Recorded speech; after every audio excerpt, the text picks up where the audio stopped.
beautiful people. Welcome to the Dr. Joy Show, your prescription for total wellness. And I'm your host, Dr. Joy.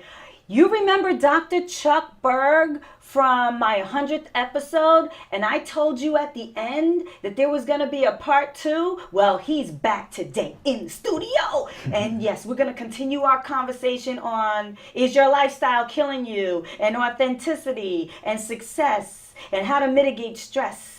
But before we get started, you know what we do on the Dr. Joy Show? We take it down with 3 deep breaths. Are you ready? Inhale. Exhale. Inhale. Exhale. Last one. Inhale. Exhale. How do you feel? I know I feel great. I'm going to get right to it. Dr. Berg, thank you for returning. I'm so excited. Yeah. You were on my 100th episode, and I told you I was going to bring you back, and here you are. Here I am, and thank you. Let me tell you about him. I'm going to say it. Dr. Chuck Berg, who is the author of Is Your Lifestyle Killing You? That's right. You see his book there. But you know what? He's in the same category as Esther and Jerry Hicks. If you don't know who they are, Google it. Marianne Williamson.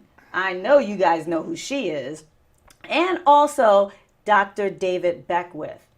The Secret? Yeah, he's in that category. Superstar. All right, welcome back. Let's just get into it. You want to tell the viewers a little bit about yourself? Sure. Just a little bit before we jump back into part 2. Sure. A little bit about Chuck Berg. Well, born and raised Bronx, New York. Woo! And there we are. So 24 years. And what can I say? My interest, ladies and gentlemen, was basically all about, I loved physical activity, Dr. Joy. My interest when I went off to school ultimately was to become an exercise physiologist. And like I may have mentioned last time, life is serendipitous. So as a result of serendipity, I wind up planning to go off to the University of Maryland and get sideswiped by this gentleman, Dr. Mike Chimes, chiropractor, talks to me within 24 hours, excited about a subject matter I did not even know about, found myself in chiropractic college, and here I am entering next year my 40th year in practice, trying to help and support people on the level of their physicality, on their emotional stability, and recognizing that there is a huge correlation between our emotions and our physical health. And that is true. And I want to congratulate you on 4 decades of giving. Yeah. Because this is something that people need to hear. Right? So let's just jump right in, taking off from before, authenticity.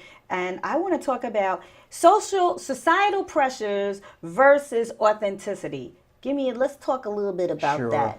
So here's what happens. Dr. Joy, we're born into this world, and immediately mother, father, teacher, preacher takes over. Yeah. So if you stop and think about that, what I want the audience to think about is that when do we literally become our authentic selves?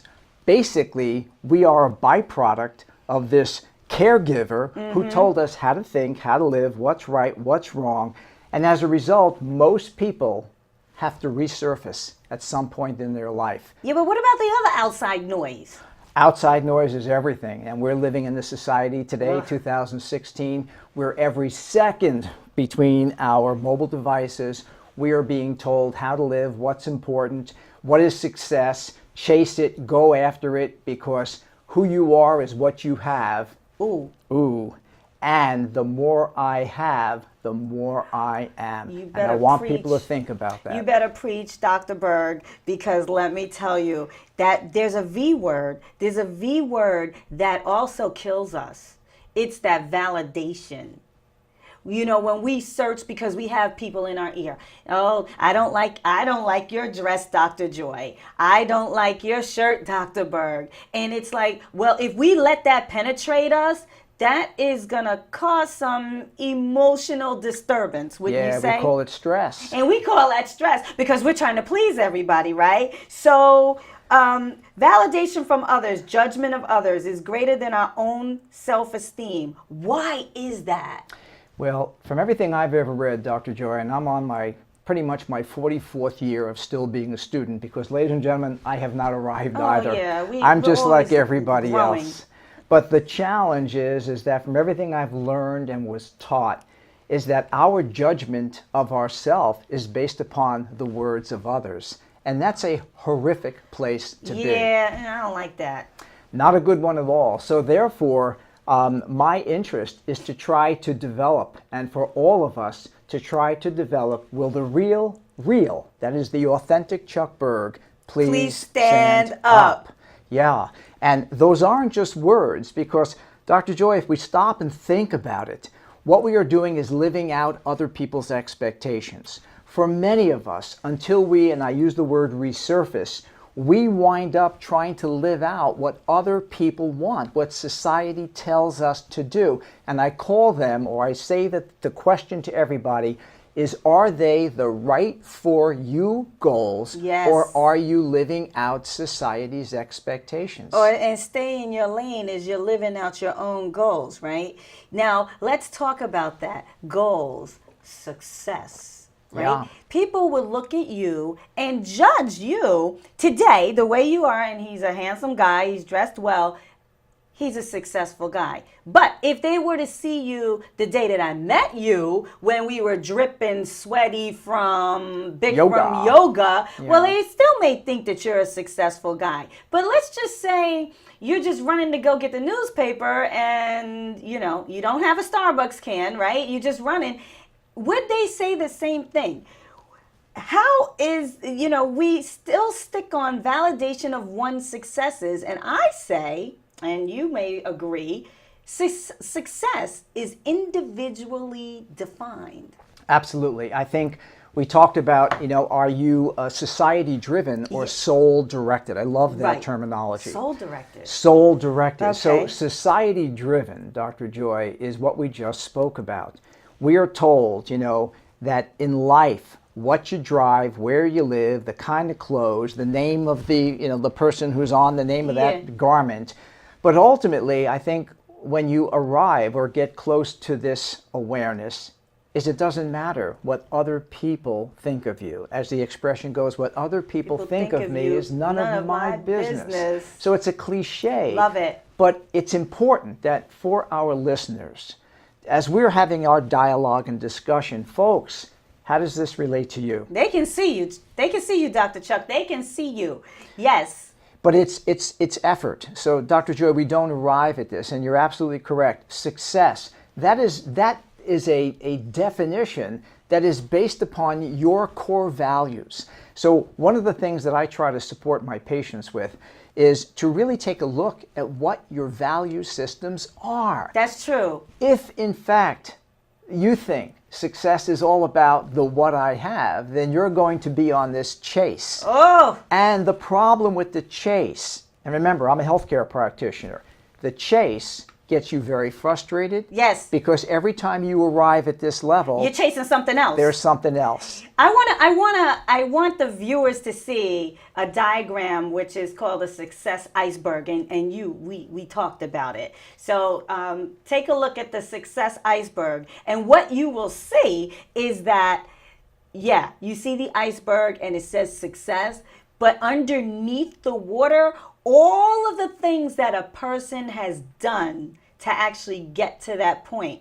But you, someone on the street looking at someone else, doesn't know what that person has done to reach their heights or their accomplishments. Yeah. So again, it's almost like they're chasing something in vapor space. Yeah, and we use that same kind of analogy Right. of a iceberg when it comes to health, because all we see is 1/7. So the average iceberg, an interesting fact, 1/7 of an iceberg is what peeks out from above the water. Mm-hmm. Titanic, remember that? I remember. Oh, yes. So as a result, what we really have to understand is we want to look in our healthcare game at the root cause. Mm-hmm. And that's something that you can't necessarily see. So that's another whole subject for another time. That's a whole nother thing. So we have success.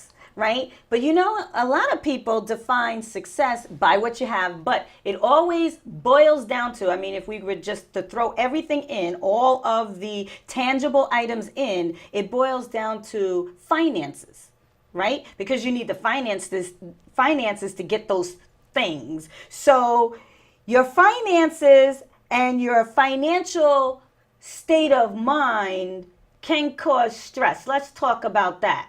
Well, your financial state of mind, I think the important thing there is to back up and go back to values. Okay. Here's an interesting thing. Let's roll it back. I invite people, you go on YouTube, everybody has access to the computer. Oh, yeah. And just last week, listened to a fascinating TED Talk. Uh-huh. And what they stated, a 75-year study about success. Okay. When we talk to young people, and we call them today the millennials, 20s to 30s. And when we were 20s to 30s, what was the important thing in your life? I want to be rich, because this is what they say. I want to be rich, I want to make a lot of money, and I want to be famous. Yes. So if you stop and think about this, these are all ego-based desires. Right. So what happens is, as we go through our game of life, what most people find, and this is what the study showed, Harvard-directed 75-year longest study. Wow. Eventually, success is about the quality of your relationships. Exactly. So this has nothing to do with what we're talking about. Right.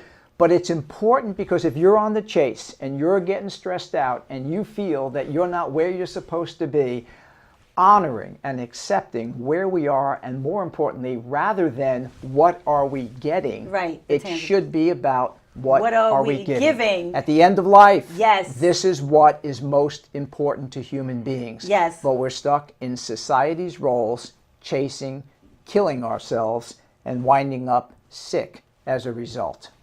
Well, that's because of the person next door, and we want to be like the Joneses. But you know what? I want you to share your thoughts on steps on how to achieve one's authentic self. Well, authenticity to me is the best word that I can describe it, Dr. Joy, is what I call congruent.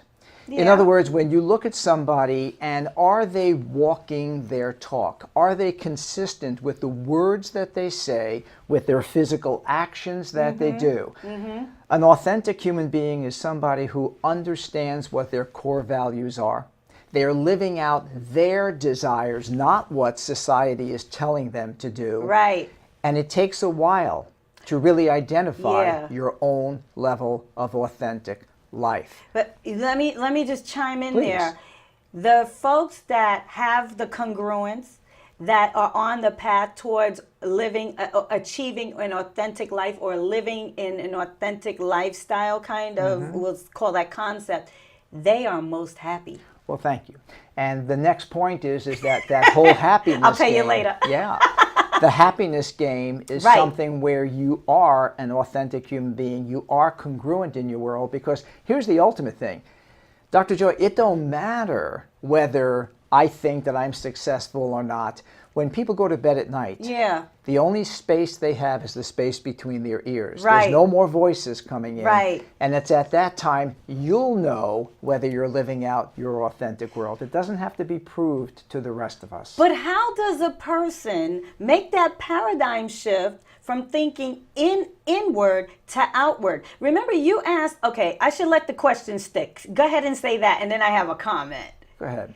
The comment is, you asked me, you said, so about this show. All right, why are you doing the Dr. Joy show? And I told you why. This Dr. Joy show, and all my viewers know, it's not about me. This show is about me connecting with credible guests like Dr. Berg to bring information to you, right? So it will, force a positive impact significance in your life. Positive impact, increased significance in your life. Yeah, do I get something out of it? Yes. But I'm not thinking about, am I having a Dr. Joy show for Dr. Joy?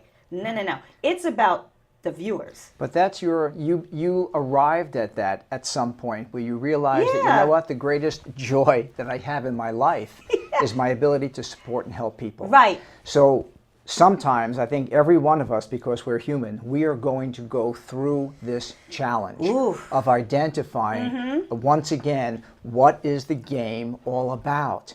And in the world where we're taught about me, I, there is a resurfacing, a transition, a change, and oftentimes, Dr. Joy, it comes through something called problems. And that's when we have to look at obstacles that in our lives. We think that they are traumatic, and at the moment they are. Right. But in the rear view mirror of life, we can see clearly, wow, look how that event led to, and what I thought was a horrific event in my life, its expression is it broke me open. Yes. It allowed me to realize the fraudulent illusions that I was having in my life, and it brought me to this new dynamic. So that's a transition. One word for that, growth. Thank you. But we have to be able to embrace it, right? We have to be able to embrace it, and if we embrace it, our personality will change. And then maybe our character might go through something. I don't know. What's the difference between character and personality? Oh, I like that. Well, here's my take on this. Each of us, no matter how authentic you are, you have a character in your personality. Yeah. Personality is your button. I push the button because I'm on Dr. Joy's show. I have to show up enthusiastic, amiable, friendly, compassionate, supportive, and full of energy. People have a character which is their essence, their true essence. Right. So here's my statement. If you are a truly authentic human being, your personality and your character are very, very even. Those of us whose personality is all over the place. You know what? Who is Dr. Joy when she comes home with her children and with her spouse? Is she that same individual who is this loving support? Who is Chuck Berg at work versus elsewhere? And I would like to think that whoever knows me will say, you know what, guys, Mr. Consistent, I want to be that way. I've worked at that because I don't deserve, and the people around me don't deserve to have anything but the best of me and hopefully the most authentic that I can be. Unless we're not feeling well. Then that's a whole different story because I can be cranky when I'm not feeling well. Let's move on to hanging out with people. We're still trying to be authentic. Your book says, I love this book. That's why it looks so torn up, but I love it. Your book says, hang out with ideas versus hang out with people. Yeah. Well, here's the thing. Small people talk about other people. You know, big people hang out with ideas. So one of the reasons that I think books, because you asked, how do we change? How do we transition? Right? How do we get to this new level of thinking? Well, guess what? You better hang out with some people who've got some creative, interesting ways about them rather than with the masses who it's all about water cooler talk. Oh, yeah. That, and, you know, it's a sad set of circumstances. But if we want to transition, we've got to expose ourselves to wonderful books. Technology allows us to go to YouTube. We can listen to the ways of some of those people, those other authors and speakers. Yes. Because if we just hang around, you will become, ladies and gentlemen, like the five who you hang out with. The 5 people you hang out with. Yes. Now, that's something to spend a little time with. That doesn't mean they're good or bad people. But if we want to grow, I want to meet interesting, insightful, and the word congruent human beings who can help me grow, to see life differently, who can challenge my beliefs and to help me see through the illusions that I'm looking at life. And I totally agree with you. But while you're meeting those people and some of those people want to form a relationship with you, now you have to figure out if you're going to be vulnerable to them. So here's my answer to that. Yeah, tell me. You and I, we have an antenna that you can see. But what happens is, and every one of you out there has exactly the same antenna. Yes. In a nanosecond, you are going to be attracted or you are going to be repelled. Maybe sometimes it's not that fast.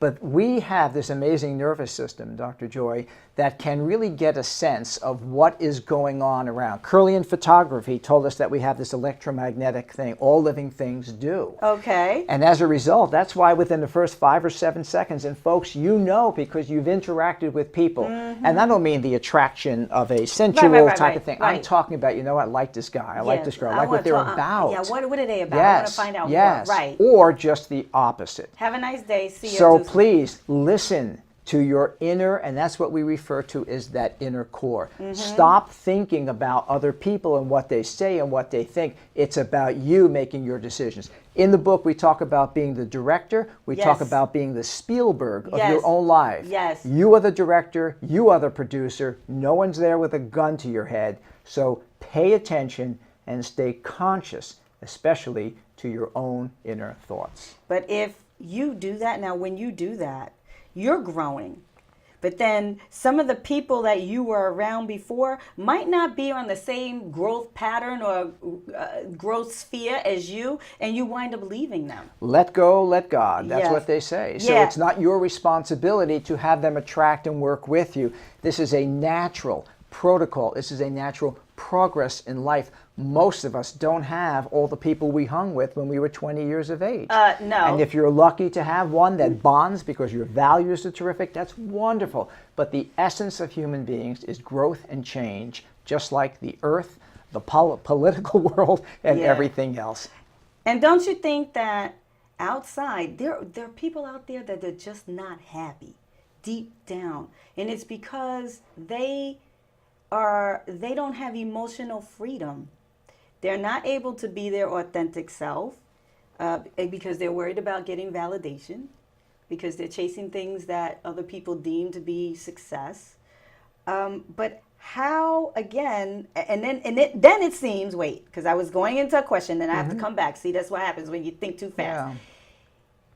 I think, and you said this before, if people use their circumstances, however good or not good it is, and internalize it, embrace it, because we all go through stuff, right? They'll be a better person. They will. However, what I would hope that from a show like what you're offering to these people, that individuals can recognize as the first few steps, because you asked me, how do you do this? Right. First step is the power of introspection. Most of you, most of us, no different. We're so busy being busy that we never allow ourselves to say, please, open me up, and meaning I'm now underneath a microscope. I'm using myself to look at how I operate. What is my interactions? What are my self-talking words? What is my relationship? Am I a giver? Do I show up with the need to understand or need for first being understood? There's so many ways, but it's a lot of work. And it is. It was taught to me. You've got to work harder on yourself, Dr. Joy, than you ever work on your job. How many of you are willing to put that time and effort into it? And what I'm saying is most people don't. So what they'd rather do is grab a drug. 25%, they say 1 out of 4 people in Manhattan are on medication for antidepressant or anti-anxiety. That's huge numbers. Yeah, that's big. At the end of the day, we got to go for our drink or 2 or 3. Or 3, right. So everybody is trying to get rid of their state. And our job is to work to a state of relative happiness. Right. And happiness is not a place you get to. No, happiness it's is a vibration. It's a vibration. It's a vibration. It goes up and it goes down. So don't ever, please, find that, oh, he's happy, she's happy. All you're seeing is a momentary click camera of that human being. It's like that Facebook. Yes. Very unfair to do that. You see the social media and you always see all of these things. All of these things, oh, people are so excited and so happy, but you really don't know them because you don't, that's just, it's 3 seconds. That's what's up there. So advice on how to approach the future with regards to our thoughts, because you said self-talk. So I elaborate on that. Yes. So self-talk is something that, by the way, you can't stop. You know, people call it your internal chatter. Internal my mind, dialogue. I can't shut it off. But what I've learned is that each of us has to learn, the expression, to live in the now. Most of us are either fearful of the future, we're feeling frustrated with the past, and as a result, we spend time either in our history or in our future forgetting to live in the now. So I'm going to say that we've all heard the word gratitude. You have to work every day at awakening and setting up a strategy. It's called living with an intention. Yes. Today, Dr. Joy, I am here to be of service to my people. I'm a doctor of chiropractic, a holistic health counselor. I want to show up as the best me. I want to support people and help them to stay mindful of their living in this moment. It's the only time we have. Right. It is a waste to go out into the future because we have no idea we don't know where what's it's going going to to happen in 5 minutes. That's 2 correct. minutes. But knowing that doesn't mean that we don't go there. So most of us will spend our time. But until we hear a discussion about this, maybe each and every one of you can now learn to stay mindful, to write down every single day. If you came to my house, you would find editions and editions of written words, because every morning at 5 o'clock, my ritual is to write out. Sit there with a cup of coffee, just writing what my heart is sharing with me, what my intentions are. And I've changed even with regards to goals. It's wonderful to establish goals for yourself. Right. But we also know that with all of the good intentions, life shows up and things change. Things change, and you have to be like Gumby and be flexible. But I like the fact that you said daily, because I also, the power of gratitude and actually writing it down will change your life remarkably if you do it on a consistent basis. Well, thank you. Yes, and I do that every day. I'm up to 2,713 entries. That's awesome. Because someone, a life coach that I respect, suggested that I do that, and I saw a change. I did it for 28 days straight, so that became a habit. Right. But then I kept going. But I saw the shift, a positive shift in my life by just being grateful, even when things were not that great. Well, you know what? You bring up a great point, and what I share with everybody when they say, Chuck, what's your goals? Well, if you asked me that many years ago, it would have been, the house, the new car, bigger clinic, whatever. Now, my biggest goal is to become a spiritual warrior. Now, what does that mean? Yeah, what does that mean? A spiritual warrior is somebody who can stay in a relative state of grace despite what's going on in my life, because my life is no different from anybody else's, and there's going to be highs and lows and everything else. Right. But can I stay in a state of appreciation, of gratitude, of love and support and nurturing, and sending out through that antenna those kind of human vibrations daily, no matter what's going on? And to me, that is success. And that's what I'm working towards. I love that. Yeah. And I wish you much success on your journey. Thank you. Yes, I think that's really, really good. Yeah. And maybe you'll start a movement and people will join you. All right. Patriots for just that. Yeah. Spiritual warriors. How can people, we want to wrap up, how Sure. can people find you? Well, my practice is the Rivervale Chiropractic Center. Our site is www.rivervalechiropractic.com. People can go to Amazon. This book is available in this form. It's available in Kindle. It's even available in audio. So if people are not readers, but they want to listen with their little gadgets and gadgets, they can do so. And the book is wonderful. Many people, for me, this is my gift to humanity because it's my legacy. And I wrote in there, Dr. Joy, if even just my 2 kids could embrace this and start living it, because I was taught, be the model, not the critic. I don't want to lecture anybody. In my office, we don't lecture. All we do is to try to help them to see through the illusions of their lives and respect and revere your body. We're given this very short period of time to rent space on this amazing planet. Be the giver, be the supporter, love and give yourself the gratitude, and remind yourself that it's very short. That's true. And take care of yourself. Good choices, good rituals, good habits. That's right. Dr. Berg, thank you again. Thank you, sweetie. For Greatly being appreciate it. a guest on the Dr. Joy Show. And what I'm going to say to you is that self-talk, that internal dialogue should always be positive. Wake up every morning, set an intention. Today is going to be a good day, and watch your whole day be good. It'll be good because you started out that way. The mind is very, very powerful. Thoughts, actions, results. Until next time, be blessed, stay healthy. See ya!